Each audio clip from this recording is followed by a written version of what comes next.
Morning breakfast ఐటమ్స్లోకి వెళ్ళా number 1 best item అంటే మినప గారి అంట నేను. ఎందుకు ఈ గారెని ఎలా తింటే ఎన్ని లాభాలు వస్తాయి, మరి బ్రేక్ఫాస్ట్లు ఎప్పుడన్నా తినాలన్నప్పుడు గారెలు తింటాం, మరి ది బెస్ట్ బ్రేక్ఫాస్ట్ ఎందుకు అని ఇక్కడ మీకు వివరణగా నేను తెలియచేస్తాను.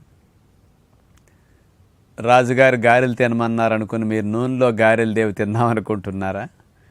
ఆ నూనెలో దేవటం వల్ల గారెలో ఉండే లాభం కంటే నూనె దేవటం వల్ల వచ్చే నష్టం ఇంకా ఎక్కువ. కాబట్టి మీరు హెల్దీగా గారెలు తినే టెక్నిక్ నేను ఒకటి చెప్తాను. అసలు ఎందుకు మినప గారెలు బెస్ట్ అంటే మినుముల్లో 25% ప్రోటీన్ ఉంటుందండి. మినప గారెలు సహజంగా మనం ఏ విధమైన పిండి వాడకుండా ప్యూర్ మినపిండితోనే చేస్తాం. అందుకని ప్రోటీన్ ఎక్కువ, ఫ్యాట్ ఎక్కువ, కార్బోహైడ్రేట్స్ బాగా తక్కువ మోతాదులో ఉంటాయి.